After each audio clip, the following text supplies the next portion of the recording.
Mami, ponte la guía del profesor Nick.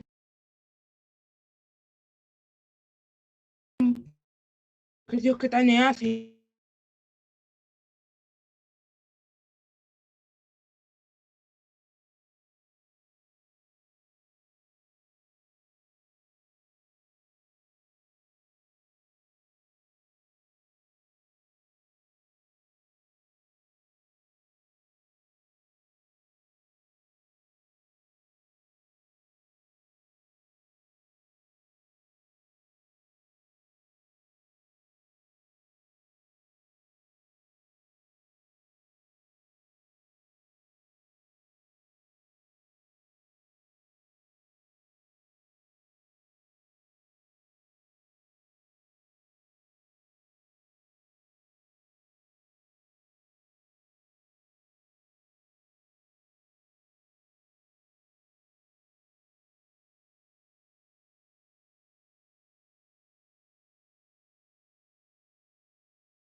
Muy bien, muchachos, buenas noches.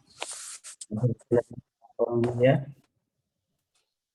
A los que me pueden escuchar bien, por favor, levanten su mano virtual para confirmar que están recibiendo bien la señal.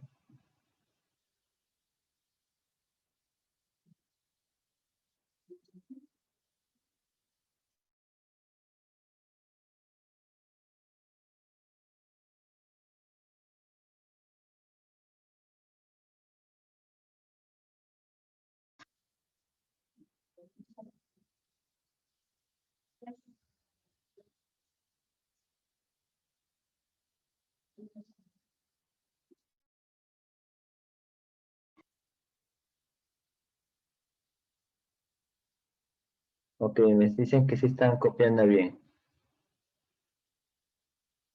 Ya, muy bien, ya saben que cualquier pregunta, consulta o participación de ustedes puede ser mediante el chat, ¿sí? No se olviden, cualquier cosa en el chat.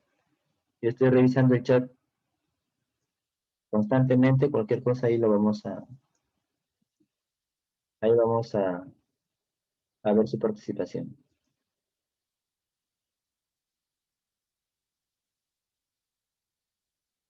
Muy bien, muchachos, ¿se recuerdan la clase pasada qué es lo que hemos visto? Estamos viendo el tema de investigación-acción, ¿cierto? ¿Qué era la investigación-acción? Era un diseño, ¿no es cierto? ¿Era el diseño de qué enfoque? ¿Del enfoque cuantitativo o del enfoque cualitativo?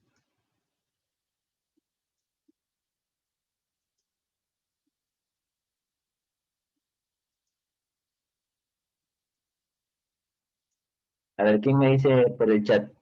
¿El diseño de investigación-acción de qué enfoque es? ¿Enfoque cuantitativo o enfoque cualitativo?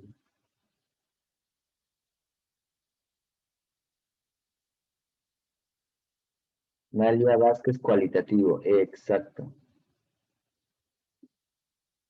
Es cualitativo porque desde la primera clase dijimos que estábamos primero en el enfoque cualitativo, ¿cierto? Muy bien. ¿Qué más vimos la clase pasada? Vimos un poco de videos de sobre conceptos de qué era la docencia, ¿verdad? Vimos allá al profesor Gaspar, vimos el pensamiento de Paulo Freire y de Pepe Mujica, ¿no? ¿Alguno, alguno de repente ha indagado más sobre ellos? Sobre Pepe Mujica o Paulo Freire o el profesor Gaspar.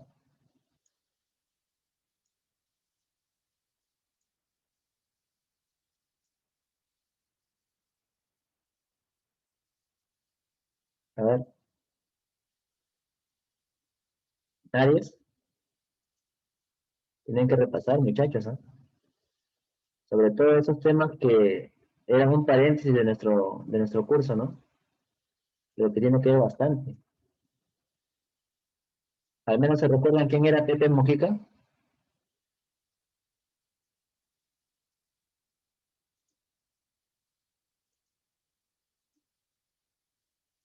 Hay muchachos por el chat. ¿Quién era Pepe Mujica? El expresidente de Uruguay, así es, muy bien, Sheila.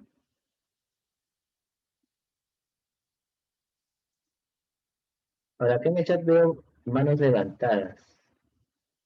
A ver, Jos, Josmeli está con la mano levantada. Josmeli, ¿quieres participar?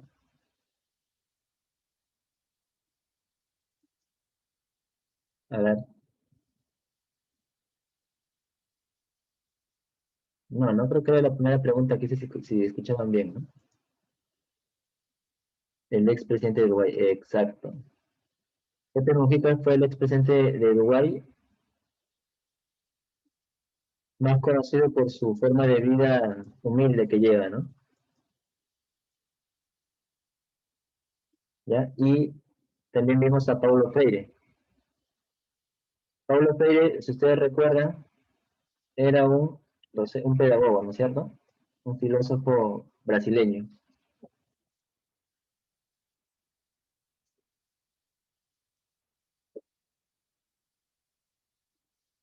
¿Y qué es lo que comunicaba Paulo Freire? ¿Se recuerdan?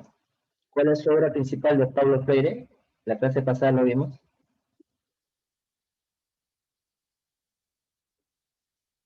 ¿Cómo se llama su obra más conocida de Paulo Freire?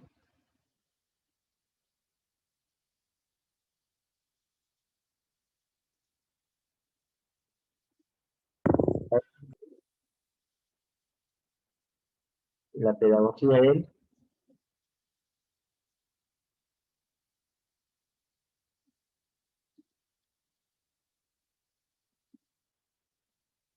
Pedagogía de él. A ver, ¿quién completa?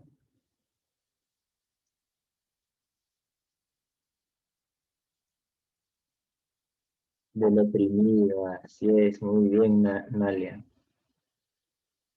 Del oprimido, sí. Julia, Lisbeth, Silvia Margot. Oh, ok, muy bien. Este libro, la pedagogía del oprimido, sería bueno si es que lo pueden revisar, que forma parte de su biblioteca personal de cada uno de ustedes. Es un libro donde él prácticamente coloca sus vivencias, ¿no? Recuerden que Pablo Freire nació en un lugar muy humilde. Se recuerdan que en Brasil las zonas muy humildes son pues las favelas, ¿no? Ya, pero él no nació en una favela, nació en una zona rural de Brasil, bien olvidada por el gobierno, ¿no? Donde él iba a estudiar, pero iba a estudiar con el estómago vacío, no entendía nada. Era otro contexto en el que él aprendió, en el que él se superó, ¿no? Eso es importante. Es una zona violenta, así es, ¿no? Y miren lo que dice, justo en esta primera diapositiva les he resumido lo que en la clase pasada vimos, ¿sí? En el video que vimos. Y por cierto, la diapositiva está el link. Esta es la parte que he extraído de ese video, ¿no? Dice, el punto de partida de la educación está en el contexto cultural.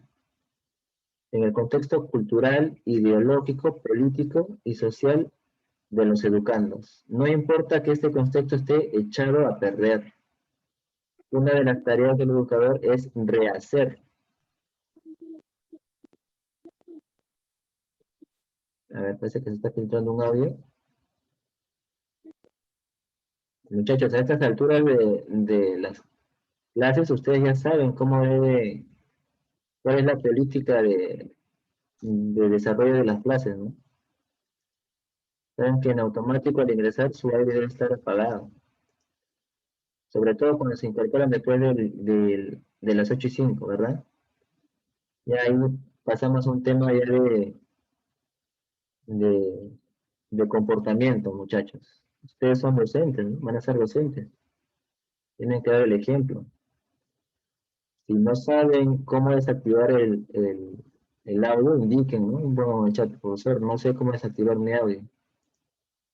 Porque cuando ingresan con el audio encendido, interrumpen la clase y desconcentran a los compañeros. ¿Sí? Hay que pensar bien, muchachos. ¿En qué me quedé? No importa en qué contexto esté echado, no importa que este contexto esté echado a perder. Una de las tareas del educador es rehacer esto. En el sentido que el educador es también un artista. Él rehace el mundo, redibuja el mundo, repinta el mundo, recanta el mundo, redanza el mundo. Sabemos que él usa bastante el rehacer siempre. ¿Por qué? Porque ese es el deber. Dice, según Pablo Freire, el deber del educador es no importa en qué estado recibas a tu alumno, es deber del docente reescribir ese contexto cultural de donde él viene. Por eso que le llama el docente un artista, porque es capaz de hacer un cambio. Y es muy interesante. Cuando ustedes, no sé si ustedes han escuchado de Facundo Cabral. Facundo Cabral también tenía un dicho bien interesante, ¿no? Él decía que su educación iba bien hasta que ingresó al colegio. ¿Qué quiere decir? Que el colegio, el colegio, si bien es cierto, desde época de antaño es un lugar donde uno va a adquirir conocimientos. Pero la educación, muchachos, la educación de la persona viene del hogar. Él comentaba que en su hogar su familia lo había cultivado con buenos valores, con buenos principios, pero cuando va al colegio, cuando se mezcla con otros, se interactúa con otros niños, es donde él empieza a distorsionar esa educación. Por eso que él comenta, mi educación iba bien hasta que fui al colegio. ¿Sí? ¿Por qué? Porque está dando un poco de lógica a lo que dice Pablo Freire, ¿no? Cada persona es toda una combinación. Es una combinación de contexto cultural, ideológico, político, social. Entonces, ahí está el deber, muchachos. Si quieren profundizar más en eso, les invito a leer las obras de Pablo Freire, porque no solamente ha escrito la pedagogía del oprimido, ¿no? Él tiene una serie de libros que ha ido elaborando durante toda su trayectoria.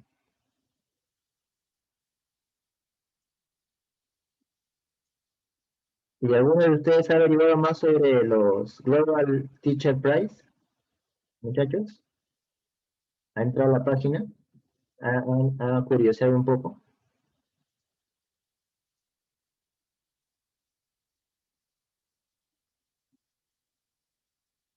Mira, acá Evelyn comentó que Paulo Freire es de Pernambuco, Brasil, pedagogía de la indignación. Claro, ya ves, ya ves, muchachos, sus compañeros sí están continuando con la hilación del curso, muy bien,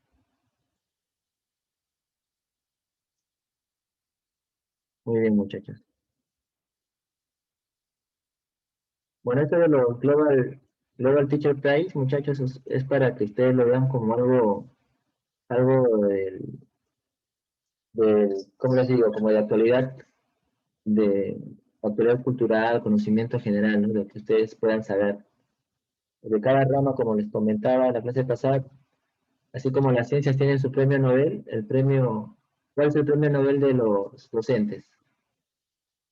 Justamente el premio Nobel es el Global Teacher Prize, ¿no? Que al ganador de ese concurso le dan $1 millón para implementar su proyecto educativo, ¿no?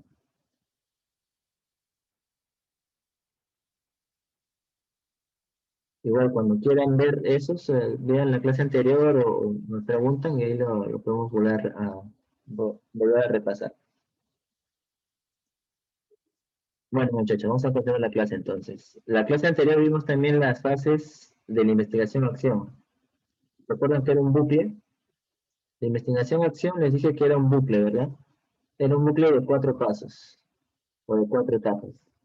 Toda investigación va a tener la etapa de planificar, luego actuar, observar y reflexionar.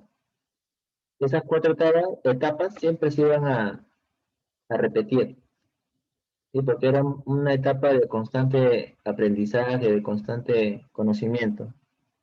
Que en un primer bucle, luego de planificar, actuar, observar y reflexionar, con todo lo que ustedes han observado, han levantado, han aprendido, van a volver a tener otras preguntas.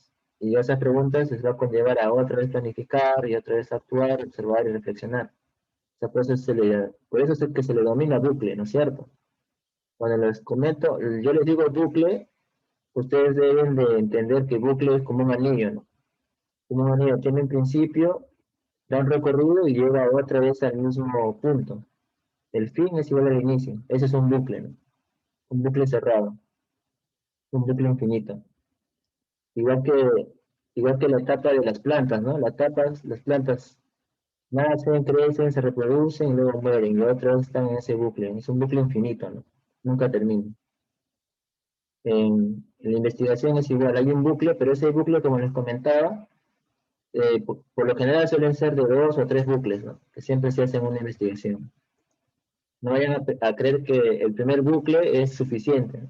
Ustedes mismos se van a dar cuenta que no es suficiente. Siempre es necesario un reproceso o 1 o 2 reprocesos más, ¿sí? Bueno, acá abajo de la diapositiva vemos a Pablo Freire. Pablo Freire que marcó toda una tendencia pedagógica, ¿sí? Inclusive hay muchos centros educativos, instituciones, bueno, que llevan su nombre. Acá en toda Latinoamérica, sobre todo en Brasil. Inclusive en Brasil hay una convención que lleva su nombre. Cada año se reúnen y ven temas, proyectos educativos.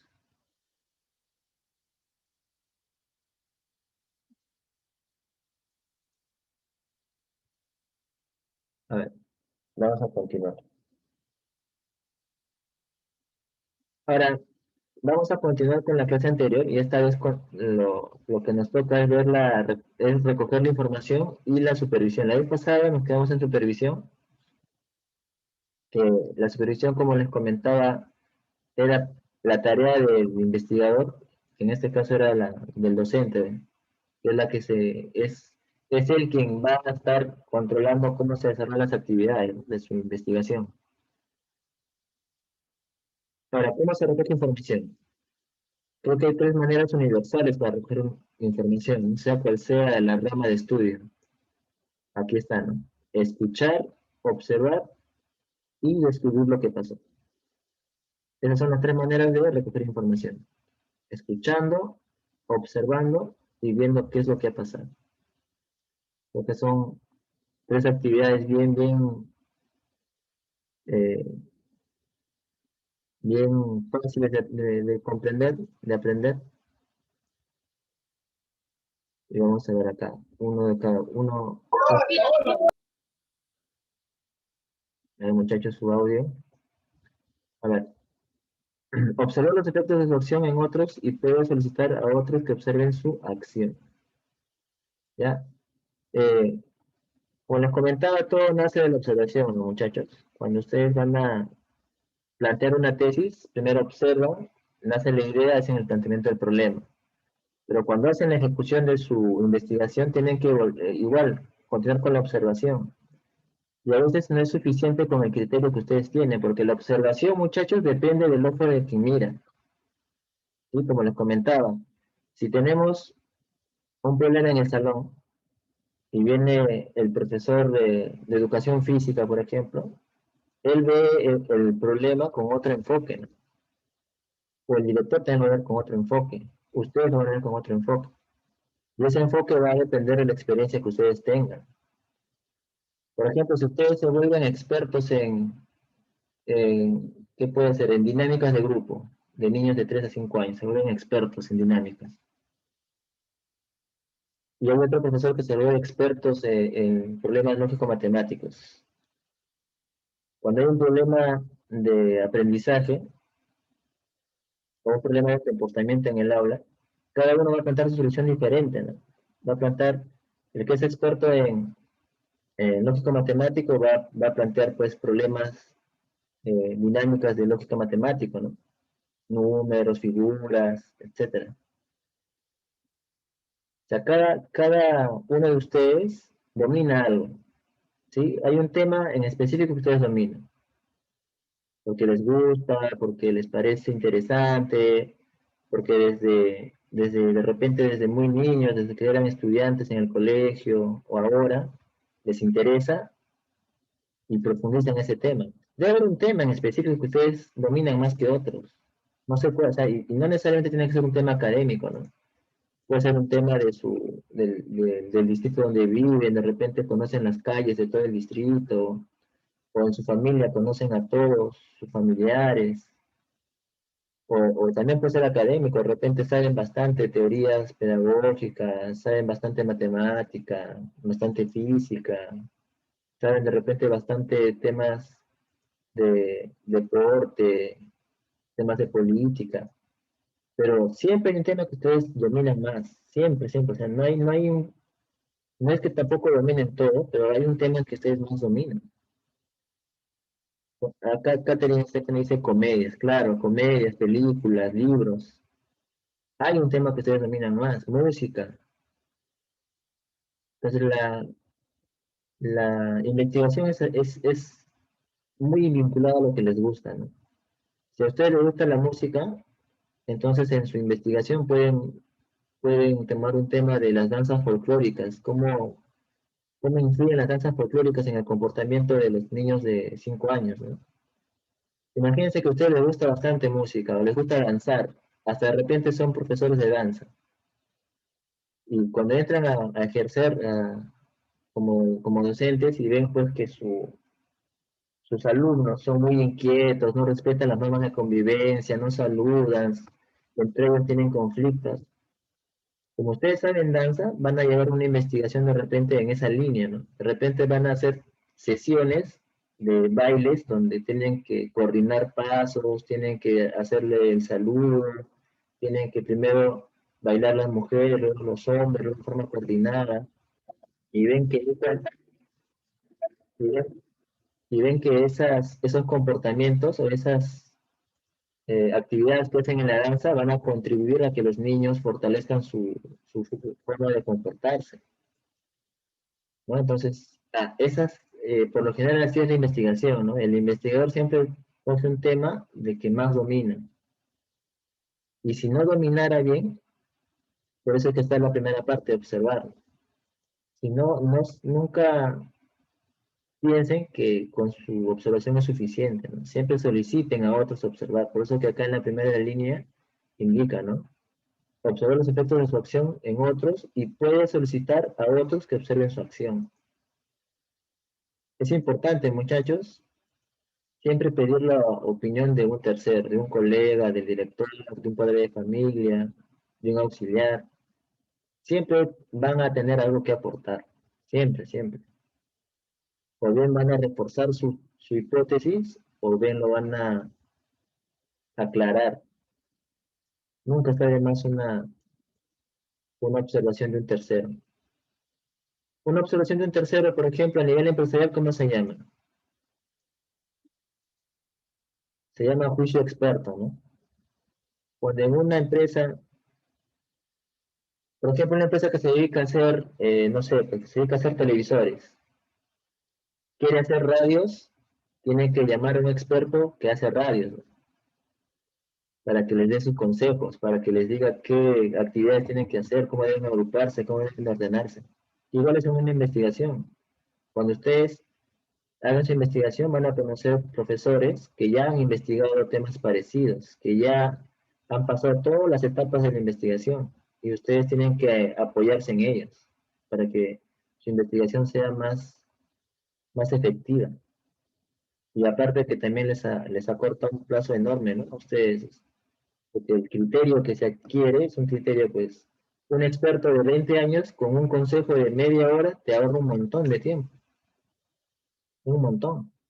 Te ahorra tiempo, procedimientos, documentos, un montón. Por eso que a los consultores les pagan bien, pues no les pagan por hora, porque sus consejos son muy valiosos, ¿no? ¿A qué más? Preguntar a otras personas implicadas en la investigación por sus puntos de vista, es lo que les he explicado. Estos pueden ser de importancia para evaluar la acción. Podría también solicitar a otras personas sus perspectivas o puntos de vista. Crítica dialéctica.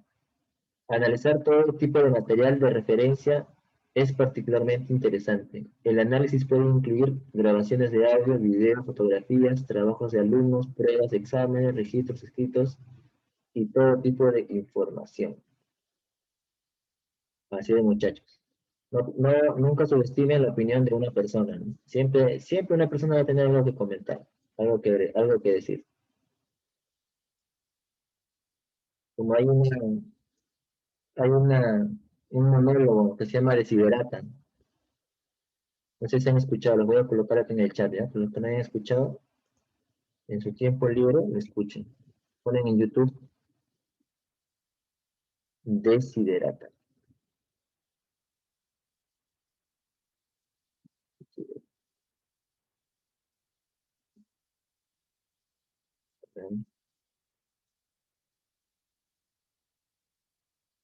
¿Sí? Cuando ponen no, está mal escrito. Ya, voy a escribir otra vez. Que los alumnos ingresan y cuando ingresan me saca automáticamente del chat para admitirlos. No se escribe. Así se escribe.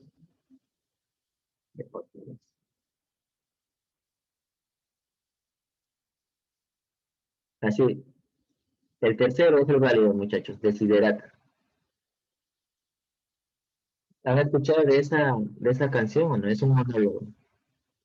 Es conocida. Los que son pegados a la religión católica deben haber escuchado.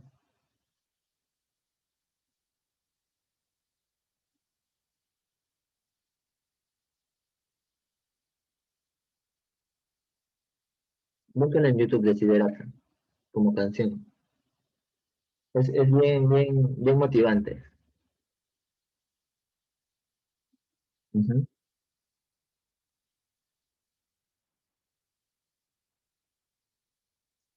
En esta canción indica, pues, ¿no? Que te dice, siempre escucha a los demás, ¿no? Incluso al torpe e ignorante, porque siempre tienen una historia que contar, ¿no? Es una parte que dice de la canción. O sea, con eso te da el mensaje porque todos, por la experiencia que han tenido, tienen algo que contar, que te va a aportar en algo, siempre.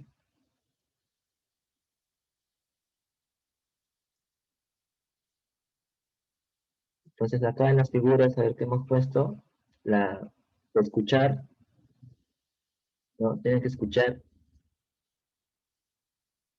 tienen que observar y luego descubrir lo que pasó, ¿cierto? En esta etapa, muchachos, como les vuelvo a repetir, influye bastante el criterio que ustedes tengan. Y el criterio a su vez depende bastante de la experiencia que ustedes también tengan. ¿Y la experiencia de qué depende? Bueno, depende de sus propias experiencias personales y también depende de la teoría que ustedes cuenten. ¿Se acuerdan? El criterio se forma de la experiencia y de la teoría. ¿Sí? Hay personas que son muy teóricas y hay personas que son muy empíricas, con bastante experiencia. Pero en realidad la unión de las dos forma un buen criterio. La experiencia la van a ganar ya en las aulas, pues, ¿no? Ejerciendo. Y la teoría la ganan ahora, ¿no? Ahora es el momento en que ustedes deben adquirir el conocimiento.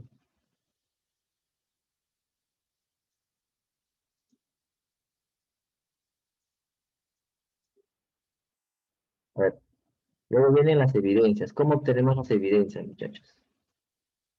Los diarios de un grupo de alumnos donde se les solicita que registren cómo la situación ha cambiado y qué mejora se ha producido. Un registro de video de un grupo de discusión, de los cambios de producción por la acción implementada, una conversación grabada en audio y video, un diario de campo, notas de campo en los participantes, un cuestionario que se aplica a los alumnos, es decir, cualquier registro, ¿sí? ¿Se acuerdan del famoso registro de notas de los profesores? Ahí, en ese famoso registro donde el profesor ponía la nota aprobatoria con azul y los que jalaban en rojo, ¿no? Con color rojo, como era antes. ¿Por qué le dicen el registro? Porque ese registro era un cuaderno con un cuadro donde estaban las notas de los alumnos. ¿Qué quiere decir? Que todo su desempeño de ustedes, ya sea la asistencia, el cuaderno, los exámenes, participación en el aula, al final, ¿en qué se resumía? En un número, ¿no? Y ese número que iba en el registro, ¿cómo se sustentaba?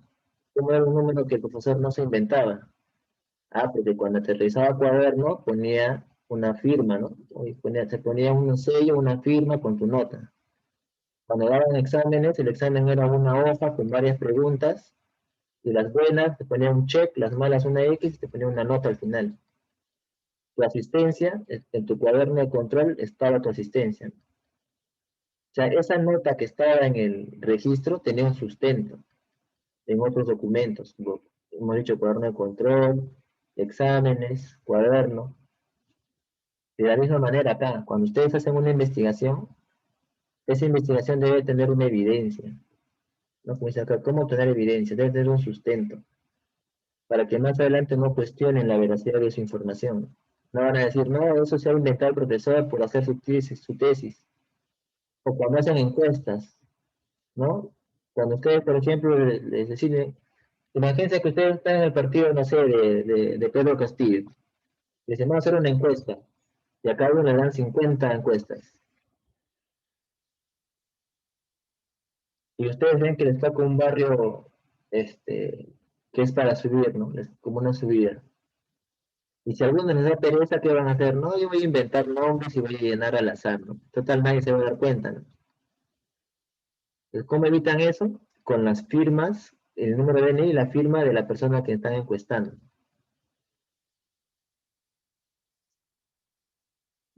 Entonces, esa es una forma de sustentar que ustedes están haciendo una encuesta verídica, ¿no? Ahora, si la encuesta es anónima, ahí sí no hay forma de comprobar la veracidad, ¿no? Entonces, en una investigación igual, ¿no? En una investigación docente, ¿qué evidencias hay? Como dice acá en el texto, pueden ser grabaciones, pueden ser grabación de audio y video, pueden ser, de repente ustedes en su investigación hacen una evaluación de conocimientos, un test de entrada, un test de fin, hacen unas sesiones con formatos, con dinámicas. Toda esa documentación que ustedes generan es la evidencia. Y como les comenté en la clase anterior, hay una evidencia universal, ¿no? En toda investigación docente que se llama cuaderno de campo. Es su cuaderno diario del investigador. Ahí coloca todo. Día, día 1, por ejemplo, si hoy día hubiesen sido su tema de investigación o su actividad, dirían, jueves 10 de junio, 8 de la mañana, inicia la clase con tantos alumnos presentes. Iniciamos con la sesión número 1, que es la dinámica de comportamiento grupal. Y van colocando todo lo que va desempeñándose, ¿no? Pueden decir, el alumno Juancito inició la sesión, pidió la palabra, habló a sus compañeros, le dio la palabra a la alumna Carmencita, ¿no? Y la alumna Carmencita continuó. O sea, de esta manera es que ustedes van llenando su cuaderno de campo. Y el cuaderno de campo, muchachos, siempre es recomendable que ustedes siempre lo firmen al final y también le hagan firmar a uno de sus colegas. Puede ser el director, puede ser un padre de familia, o puede ser otro colega o el auxiliar, para que validen la información que está ahí. ¿Sí? Otra forma de tener evidencia es cuando ustedes van a iniciar una investigación en el salón y primero que nada les comenté, ustedes piden permiso, ¿no? Tienen que pedir permiso, ¿a quién? En primer lugar, al dueño de casa, que es el director. ¿Cómo lo formalizan? Con una carta, ¿no? Le hacen una cartita al director indicándole que están haciendo una investigación, que va a tener tantas sesiones con tal salón durante determinado tiempo. Esa de manera informativa. A ver, acá Evelyn ha colocado, Paola, registro general, Evelyn uno es el registro auxiliar y de ahí se pasaba al general, cuando hablábamos de los registros de notas, ¿no? Y Cintia Kajima dice como un cuaderno de incidencias, como un cuaderno de campo. Exacto.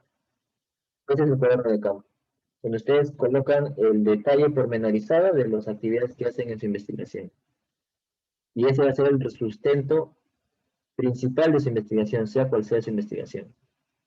Ahora, si ustedes usan un audio o hacen una grabación, cuando ustedes hacen una grabación, ustedes saben que las investigaciones, ¿cómo se transmiten? Con informes, ¿no? Con un documento impreso.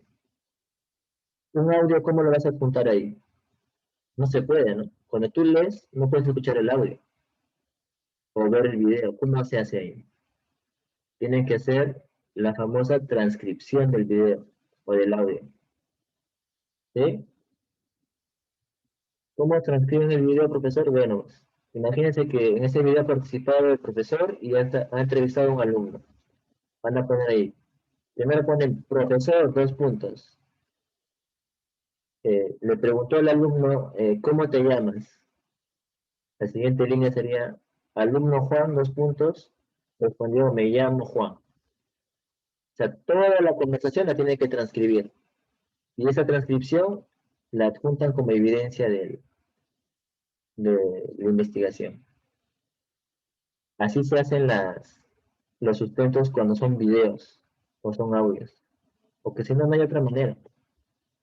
En la tesis o en el informe no van a colocar un audio, no se puede reproducir un audio en un papel, tienen que transcribirlo.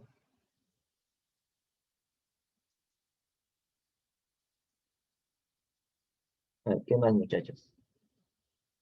Cuestionarios, cuando ustedes hacen sus formatos de la investigación, ya vamos a ver, cuando lleguemos a esa parte de los formatos, hay tres, cuatro formatos típicos que siempre se desarrollan en toda investigación.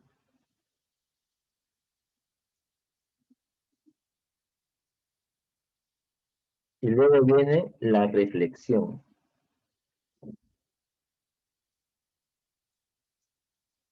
¿Qué entendemos por reflexión? Es el momento de centrarse en qué hacer con los datos, pensar cómo voy a interpretar la información, imaginar los distintos modos de interpretar los datos. Algún investigador piensa que ha fracasado si los resultados no han sido los esperados o la solución no ha funcionado.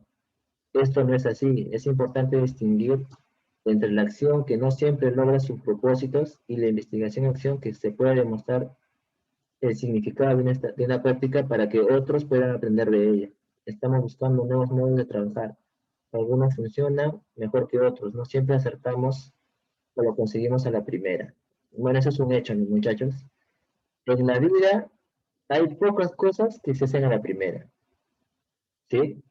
Nunca tendrías que ser pues alguien con tantas capacidades o de repente tanta suerte que a la primera hagas, te ligue, como dicen, ¿no?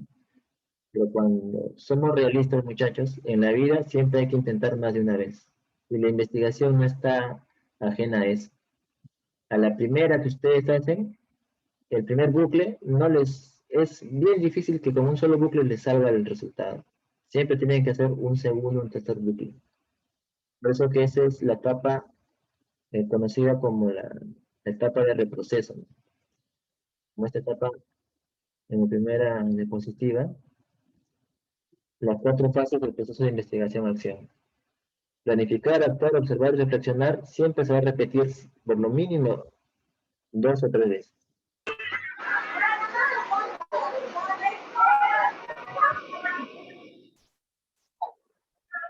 A ver, ¿de quién se está filtrando el audio? De Fiorella Gutiérrez. Ay, no.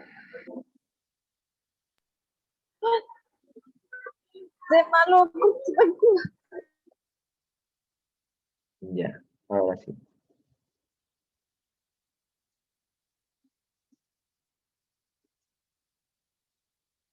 ¿En qué estábamos? Allá en el bucle. Ya pasó, a ver, un ejemplo de lo que les estaba comentando, de la reflexión. Ahí bien claro dice, ¿no? ¿Qué pasa cuando ustedes han planteado su hipótesis? No me hace que su hipótesis, a ver, por ejemplo, de la danza. A todos les gusta bailar, ¿no? No creo que haya alguien en la clase que no le guste bailar, o al menos le guste el ritmo de la música, ¿no? Creo que a todos nos gusta, ¿no? Hay una palabra, una frase también que decía Facundo Cabral, ¿no? Cuando un hombre o una persona trabaja, Dios lo respeta. O cuando una persona danza, Dios lo ama, ¿no? Pero es una danza sana, pues, ¿no? Pero como a todos nos gusta danzar, nos gusta el baile, imagínense pues que el mismo caso al inicio, ¿no? Entra en un aula donde ven que los niños son muy ariscos, no son tan participativos, que son un poco hasta agresivos. Ya, entonces ustedes van a plantear su hipótesis, ya van a decir, ya, ¿sabes qué? Como a mí me gusta bailar, y sé que a todos les gusta bailar, y los niños no son la excepción, voy a ponerles, este, a- voy a dirigir su conducta mediante la danza. Y van a elegir, no sé, pues a ver, carnaval arequipeño, que todos conocemos, ¿sí? Va a decir, voy a enseñar carnaval arequipeño a los niños, les voy a enseñar que tienen que ser coordinados, que primero los varones, las mujeres, que tienen que saludar, que tienen que saber comportarse, tienen que esperar su turno. Entonces la danza les ayuda, ¿no? a desarrollar ese comportamiento. Pero como ustedes saben, la investigación cualitativa es en base a un grupo pequeño de personas, ¿no? En este caso los alumnos. Y un alumno del salón donde ustedes estén dictando va a ser completamente distinto a otro grupo de alumnos de otro distrito o de otro estado. Pues imagínense que ustedes, luego de hacer su investigación, los alumnos mejoran su comportamiento. Imagínense, a ver, no sé, a ver, imagínense que a Sheila Córdoba, ella implementa la investigación y luego concluye de que efectivamente los niños han mejorado su comportamiento, ya participan, colaboran, respetan cuando otros hablan, levantan la mano para participar, su investigación, su hipótesis estaba bien. Ahora imaginemos en otro contexto, otra ubicación, a ver, a Francesca Vargas. Hay otro grupo de alumnos, digamos, no le ha respondido como, o su hipótesis no ha sido verídica, ¿no? Sus alumnos no han mejorado su comportamiento, de repente por el contrario han empeorado, han llegado a la agresividad, no les ha funcionado. Entonces, mientras que para Sheila le funcionaba, su hipótesis está bien, pero para su otra compañera, para Francesca, no le ha funcionado. Pero las dos han hecho todo el proceso, ¿no? Las dos han hecho primero su observación, planteamiento del problema, las dos han hecho su forma de sus pasos, ¿no? Planificar, actuar. Todos han hecho, las dos han hecho igual. Al mismo tiempo que han desarrollado la investigación, lo ha hecho tanto Sheila como Francesca. Pero cuando le sale que la hipótesis es falsa, no quiere decir que su investigación no sirva, ¿no? Sino que a Francesca que no le ha resultado, ella en su hipótesis solamente lo niega, ¿no?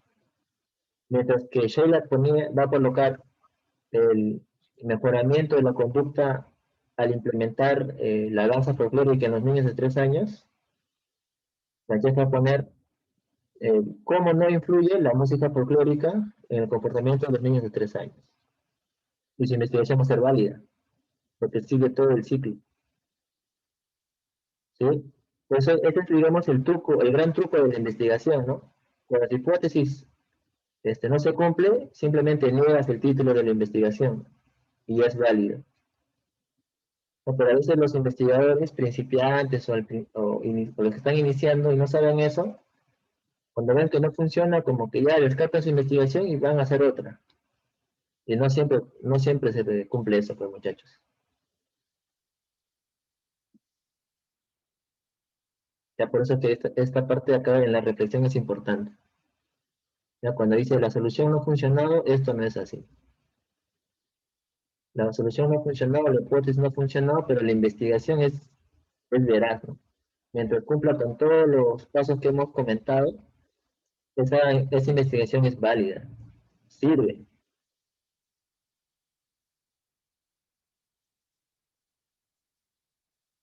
¿ya? Por eso acá en las imágenes de la diapositiva vemos una persona sentada en una enorme roca, en el vacío, reflexionando, analizando, pensando. Y en la reflexión, igual que la observación, depende de del ojo que de quien lo mire, ¿no, muchachos? ¿No? Esta famosa figura que está acá, ¿no? Mientras una persona lo ve medio lleno, hay otra persona que lo ve medio vacío. Depende del ojo con que lo ve, ¿no? No es igual. ¿Por qué depende del ojo con que lo ve? Porque estamos en el enfoque cualitativo, muchachos. La cualidad. Cosa que no pasa en el enfoque cuantitativo, porque el cuantitativo es número. Y este es un buen ejemplo de cualitativo, miren, ahora que lo veo, ¿no? Porque depende de cómo esta persona está influenciada en su formación, en su criterio, yo lo ve medio lleno.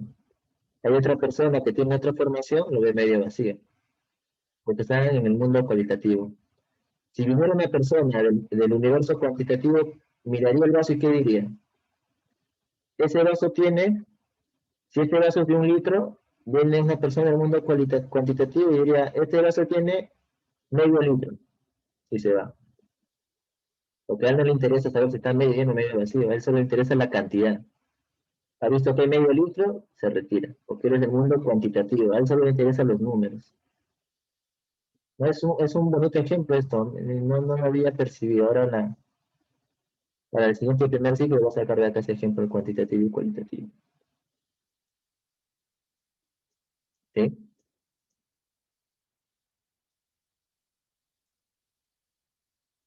Ahora, el proceso reflexivo, muchachos.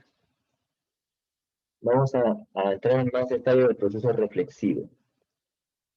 Uno de los rasgos del proceso del análisis cualitativo es la singularidad. No existe un único modo estandarizado de realizar el análisis cualitativo. ¿Por qué, muchachos? Porque son en base a experiencias, ¿no? No hay una regla para las experiencias, no hay un formato. No es como la tabla periódica de los elementos químicos, ¿no? Que te memorizas la posición y ya sabes qué elemento hay. No es así, ¿no? Acá depende de la experiencia, porque estamos hablando de niños, de personas. Cada persona es muy diferente. Ahora, ¿qué más dice? Los analistas suelen seguir sus propias pautas de trabajo. Utilizan procesos de análisis a los que han llegado tras una larga experiencia y que son particulares de cada investigador. Así es. A continuación proponemos un esquema general de las tareas básicas que concurren en un proceso de análisis de datos. ¿Y cuáles son esos? Recopilación de la información. ¿Y cómo se recopila información? La forma, la forma por excelencia de recopilar información, transcribir, ¿no? Cuando el profesor nos dictaba, antes, todo era dictado, nosotros teníamos que transcribirlo hasta que la mano nos duele. Esa es la forma más antigua de recopilar información, mediante la transcripción. ¿Qué más? La lectura selectiva. ¿Qué más? Subrayar, anotar ideas. ¿Qué significa lectura selectiva, muchachos?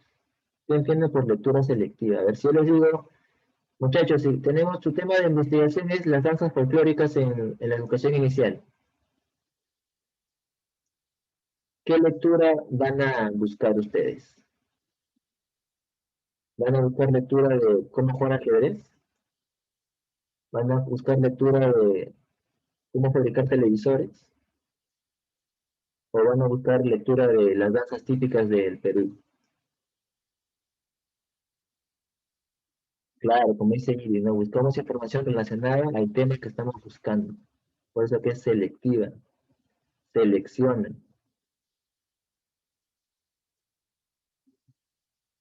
La ventaja de ustedes, muchachos, que ustedes están en la era informática.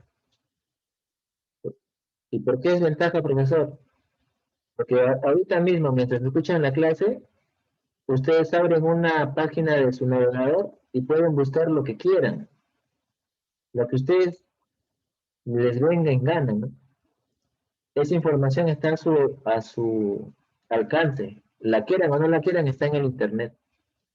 Antes no, antes ustedes tenían que esperar a que, si, por ejemplo, ¿no? Ahorita, a esta hora, antes ustedes tenían una duda, si no tenían en su biblioteca ese tema, tenían que esperar el día siguiente para ir a una biblioteca, sacar su ticket, que les firmen, se llevan el libro, buscaban, y a veces no estaba el tema, tenían que volver a sacarlo. Pero ahora no es así. Ahora solamente ponen el tema en el internet y les sale. Ahora inclusive es al caso inverso, ¿no? Ahora hay tanta información que no saben de dónde sacar. A eso se refiere con información selectiva. Y hay métodos para que ustedes busquen información ahora, ¿no? Por ejemplo, en Google hay tanta información que también ya es un problema buscar la información, seleccionar la información. Por eso que a raíz de eso nace la famosa Big Data, ¿no? Donde hay softwares que seleccionan data en base a lo que ustedes buscan. Mira, tanta tecnología ha crecido que ahora hasta la información necesita un especialista para que pueda indexar la llama, ¿no? Las búsquedas. Pero ahora Google también tiene una herramienta que se llama Google Académico. Ustedes los conocen, ¿no es cierto? ¿Conocen el Google Académico, muchachos? ¿Ah? A ver, en el chat, ¿quién conoce el Google Académico?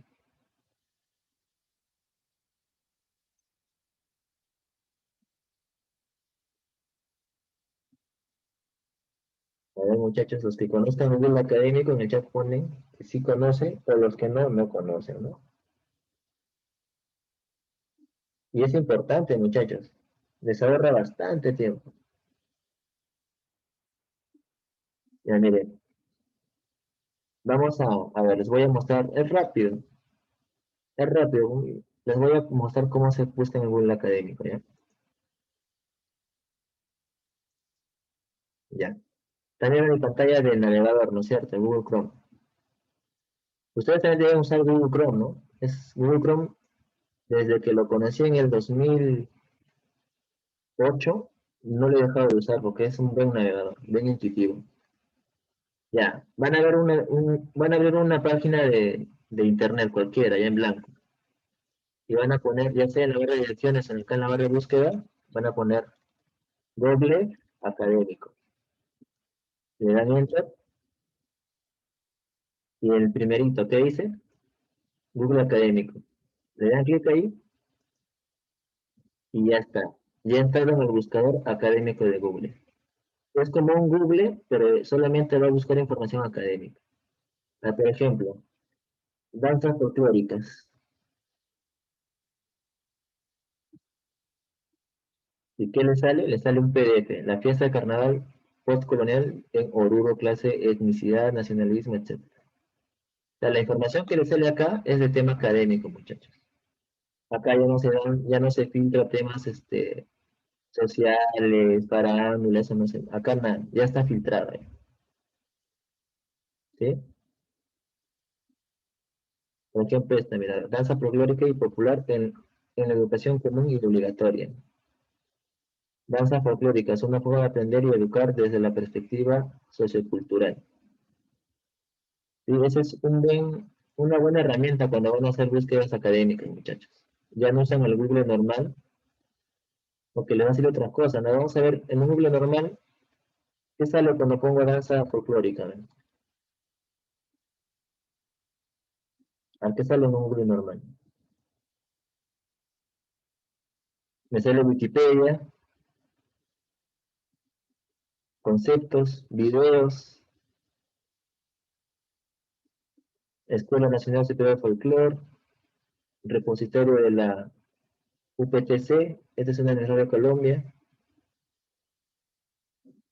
certamen de danza folclórica, ¿sí? La mayoría son links, ¿no? Mientras que en el otro te da de frente PDFs, libros, revistas, artículos. Esa es la diferencia, muchachos. Y es bueno que ustedes sepan usar el Google Académico.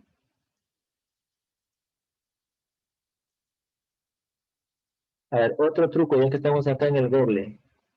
Por ejemplo, si yo busco, a ver, yo puedo hacer algo bien específico.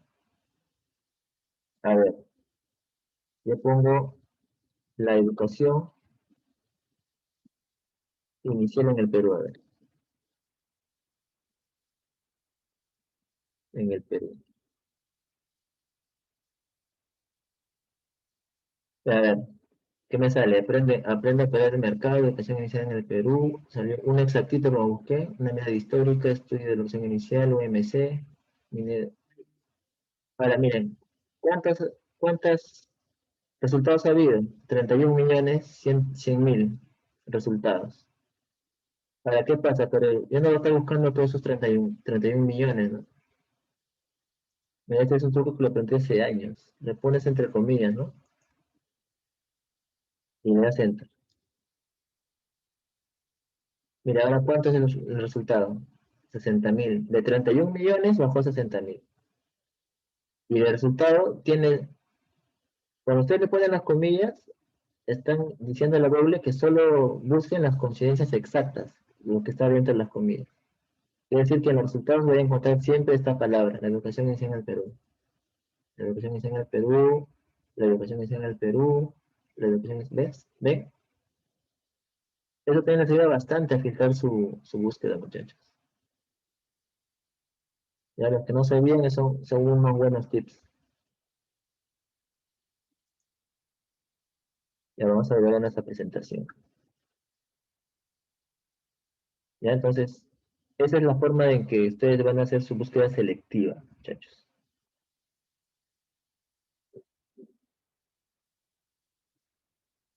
Otra técnica es la de subrayar y anotar ideas, ¿no? Otra es la reducción de la información. ¿Cómo reducen la información, muchachos? Ustedes han visto ahorita, y buen ejemplo que es, entran a Google, ponen su tema y les va a salir 60.000 resultados. O sea, entran a Google Académico y le va a salir igual, ¿no? Pónganle 100 resultados. Y esos 100 resultados tienen que ver con su tema. ¿Y cómo van a saber que de los 100 cuál les sirve y cuál no? Van a tener que revisarlo, ¿no? Van a tener que van a tener que darse esa enorme tarea.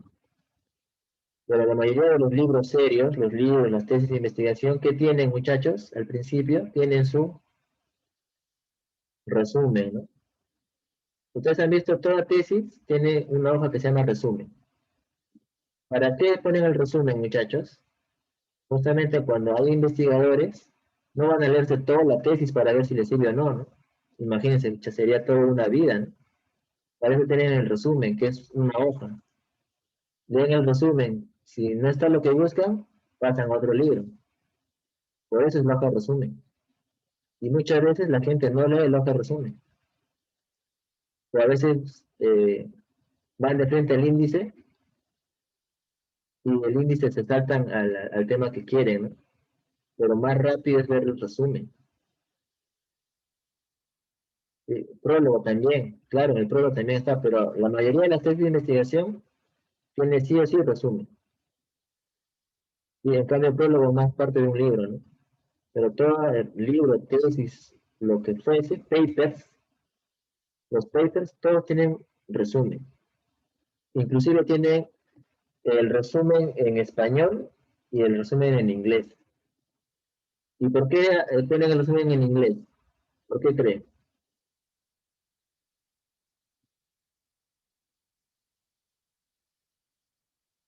¿Dónde creen ustedes, muchachos, que está la mayor cantidad de investigadores? ¿En qué país? ¿Qué país investiga más en investigación?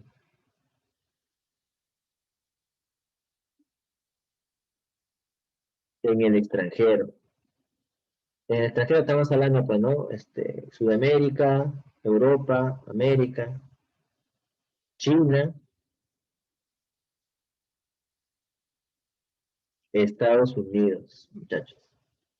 El presupuesto que tiene ese país para inversión es enorme, es abismal, ¿no?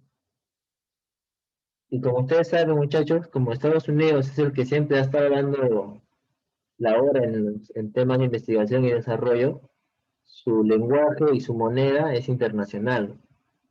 Así como el dólar, su idioma se habla en todo el mundo, porque es universal. Cuando alguien hace una investigación, siempre su resumen lo hace también en inglés. ¿Por qué? Porque cuando venga otro investigador de extranjero, va a leer, como él no va a leer, no va a saber español, pero sí va a saber inglés. Va a leer tu resumen en inglés y también va a ver si le sirve o no tu investigación. ¿Sí? Igual, si viene un investigador italiano, no va a saber leer español, pero sí va a saber inglés. Cuando ustedes vayan, ustedes se van a dar cuenta de cada país, sea Alemania, Francia, Inglaterra, por Inglaterra ya habla inglés, pues, ¿no? México, todos esos países, muchachos, aparte de hablar su idioma nativo, hablan el inglés, porque es parte de su formación. E inclusive, si ustedes buscan un tema de investigación ahorita, van a encontrar lo último de ese tema si lo buscan en inglés.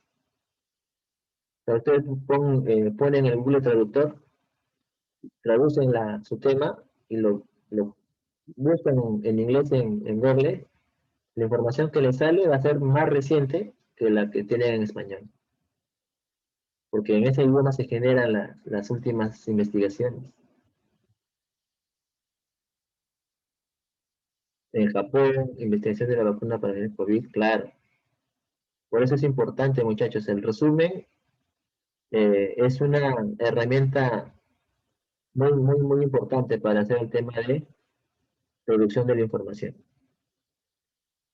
¿Sí? ¿Y qué pasa si ustedes leen 20 libros y los 20 libros sí tienen que ver con su tema?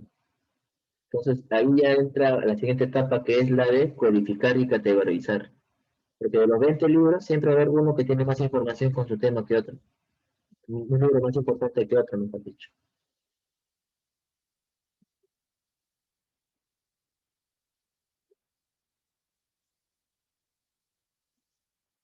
Siguiente.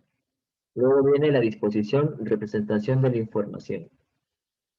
¿Eso cómo lo hacen? Con gráficas, diagramas de flujo, de caja, de línea, de árbol, matrices, proceso, producto, perfiles. En esta etapa, muchachos, se entiende que el investigador domina, pues, ¿no? Mínimo debe dominar su Excel, ¿no?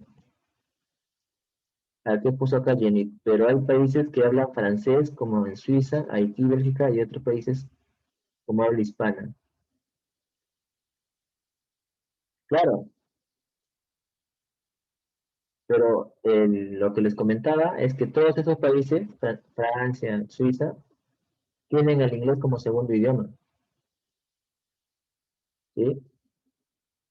Y a veces ustedes, si por ejemplo ustedes conversan con un italiano, el italiano les va a decir, yo solo hablo en italiano o inglés. O sea, cuando tú le hablas como español no te entienden, ¿no? Y te obligan a hablarles en inglés, pues, ¿no?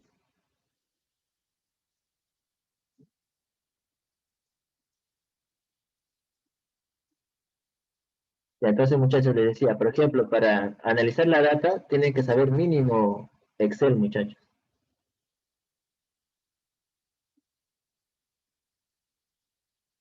Por eso ahora se requiere a todos los usuarios que sepan inglés. Así es.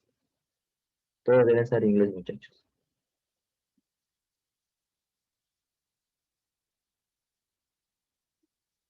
Dar enseñanza francés en los colegios.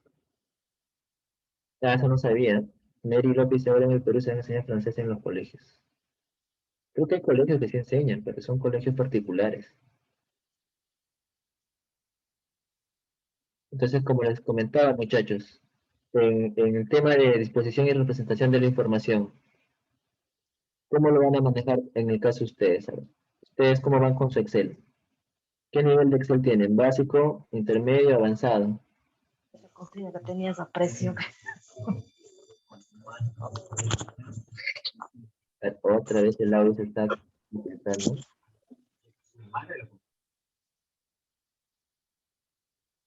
A ver, Julio dice básico.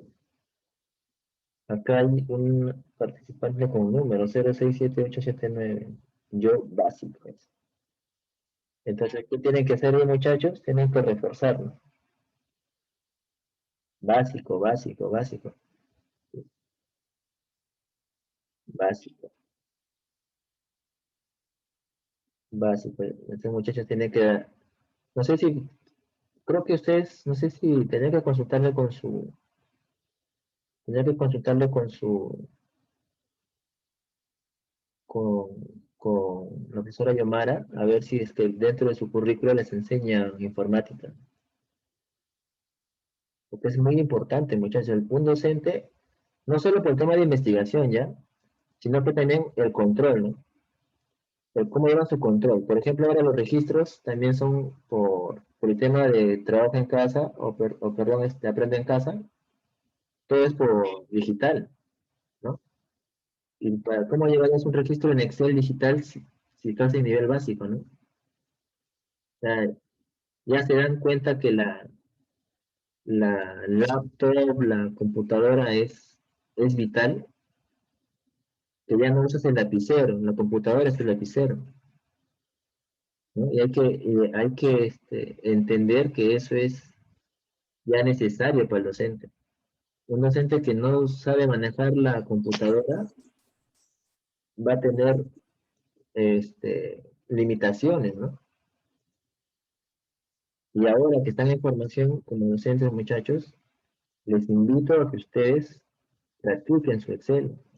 No solo su Excel, ¿no? Excel, Word, PowerPoint, que te va a ser su herramienta. Cuando hagan sus sesiones, si Dios no quiera, pasa otra pandemia, van a tener que usar PowerPoint, van a tener que usar un Excel, van a tener que usar un Word. Para sus clases, un PowerPoint. Para su desempeño profesional, tienen que usar el Word. Porque siempre van a hacer una carta, un memo, un informe, ¿sí? Y el Excel de cajón para todo, ¿no? El Excel no solamente va a ser para hacer sus cuadros. Si ustedes quieren controlar su tema financiero, o sea, cuánto entra, cuánto sale en su hogar, con el Excel lo pueden hacer.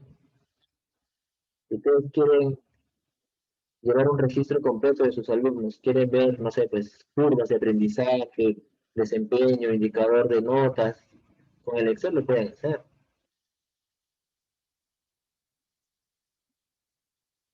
Y tienen que aprender eso, muchachos. O sea, como dice acá, ¿no? La presentación. Disposición y representación de la información. Necesita gráficas, diagramas, matrices, perfiles. Y para eso tienen que saber su Excel, muchachos. Si no, la época en que todo era mano ya pasó de moda, muchachos. Ya tienen que salir de esa, ¿no? Si los que todavía tienen alguna resistencia a la computadora, ya eso, desháganse de eso y más bien entiendan que la computadora ya es una necesidad para el profesor. Así es, ¿no? Hay que saber cómputo. De repente en nuestras clases podemos hacer algo así rápido de Excel, si es que vemos ahí la próxima clase de repente. No es complicado, muchachos. Como le dije, en YouTube hay una infinidad de tutoriales. ¿Sí? ¿Qué más? La validación de la información. ¿Cómo validamos, muchachos? Con las evidencias, ¿no? Estrategias de calidad, credibilidad, transferibilidad, dependencia y confirmabilidad. A ver, ¿qué me están escribiendo por el chat? A ver. El mundo laboral hay que saber cómputo, exacto. Betsy nos dice, estaría excelente. Ah, la de una pequeña clase de Excel, ¿no es cierto? Carmela Guamaní Rodríguez dice, inglés y computación son indispensables para un buen desempeño en tu trabajo. Así es, muchachos. Inglés y computación ahora es necesario para cualquier profesión. En Excel se trabaja con fórmulas, profesor, claro. En Excel trabaja con fórmulas. O no solo con fórmulas, ¿no? También hay unas... El Excel es una buena herramienta, muchachos. Una buena herramienta. Solo hay que saber potencial, aprovecharlo.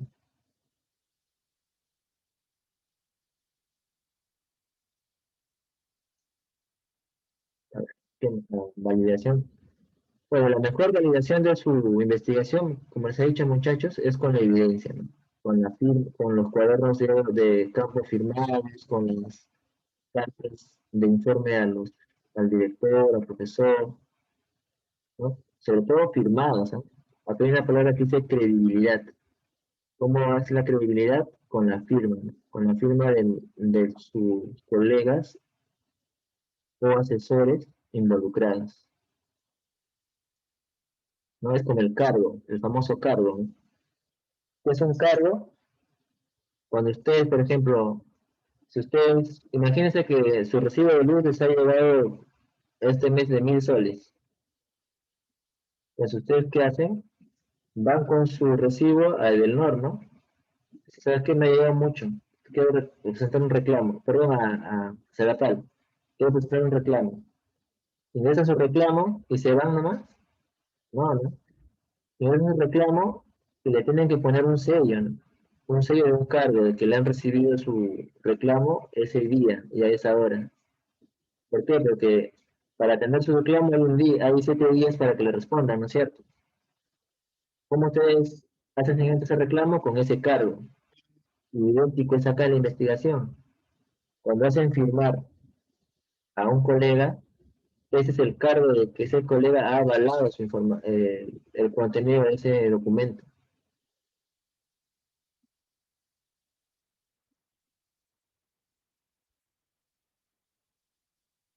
A ver, dicen en el chat que deberíamos llevar computación los sábados en inglés como carrera técnica, que es como una evidencia. Así es, muchachos. Bueno, esto de la informática tendría que consultarle con la profesora Yamara, ¿no? De repente sí tienen ahí dentro de su plana, pero igual podemos hacer una clasecita para que vean el funcionamiento. Si todos están a nivel básico, les va a ayudar bastante.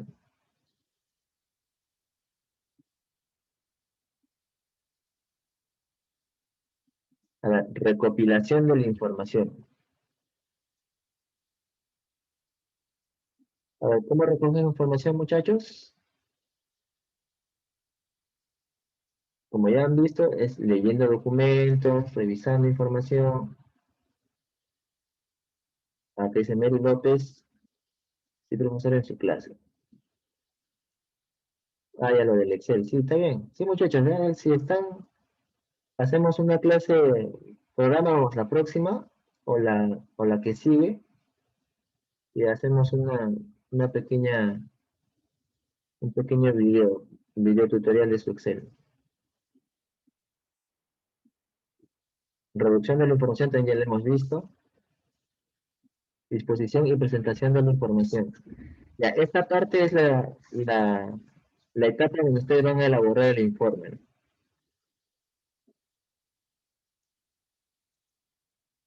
La interpretación, el informe de investigación, creo que hasta acá llega esto, parte de la estructura del informe. Ujú. A ver, vamos a detenernos en la interpretación. Cuando ustedes, a ver, una vez que los datos han sido validados, muchachos, a través de las distintas estrategias señaladas, está en disposición de desarrollar una descripción y explicación tentativa de lo que ha ocurrido. Explicar la acción significa que usted identifica posibles significados, que teoriza, que construye modelos, que los resultados los vincula a otros trabajos, que realiza una descripción crítica, dispone del análisis para dar respuesta a la hipótesis, acción o acciones que planteó en la investigación. Es el momento de dar sentido a las categorías y realizar la explicación que le permite crear un marco referencial que dé significado a la investigación. Es decir, que usted puede elaborar su propia teorización, teoría viva o teoría práctica en palabras de Keynes.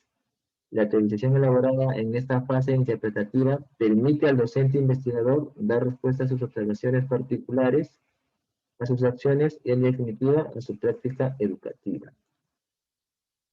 Claro, una vez que ustedes han revisado la literatura, han hecho su cuaderno de campo, han implementado sus formatos, luego de todas estas actividades, muchachos, ustedes ya tienen el suficiente criterio como para concluir, ¿no?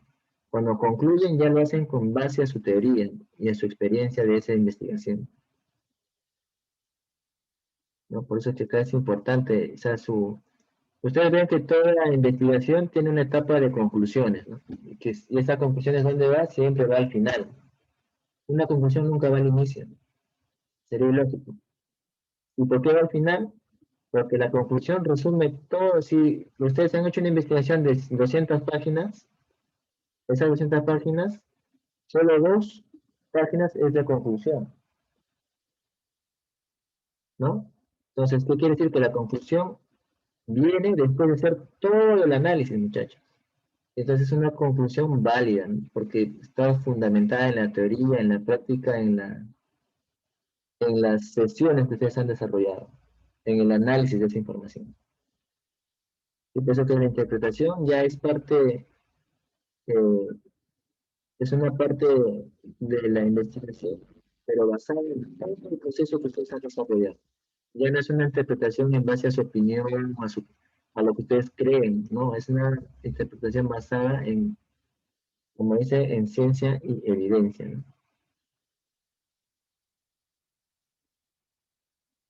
Luego vendría el informe. El informe, hay un capítulo, una clase completa donde nosotros vamos a ver el informe de investigación y acción. Ya es prácticamente el desarrollo de la tesis. Y hay que ver, como les mencionaba, la tesis no solamente es escribir, ¿no? También tiene un formato, el tipo de letra, el tamaño, el párrafo, el interlineado, bastantes cosas que hay en la redacción del informe. Y esta es una de sus principales partes, ¿no? El título, el resumen o abstract, que es el resumen en inglés, índice de contenidos, índice de figuras, reconocimientos, introducción, cuerpo de texto, la bibliografía y los anexos.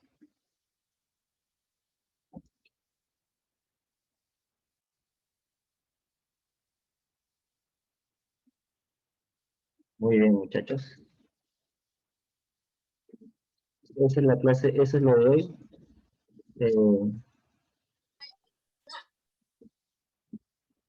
Muchachos, repasen si tienen ahí el acceso a internet en YouTube, pues revisen los links de la clase anterior. Pensamiento de Paulo Freire, de Pepe Mujica, ¿no? A ustedes les deben pensar bastante ese pensamiento, ¿sí? Porque aparte de que son modernos, les hacen pensar bastante, ¿no? En el método de enseñanza. Bueno, muchachos, pues eso sería todo. Nos vemos la próxima semana. Pasen un buen fin de semana y sigan cuidándose, guardando el distanciamiento social. Nos vemos, muchachos. La PPT hoy día lo paso a la Miss Heidi para que lo suba, no se preocupen.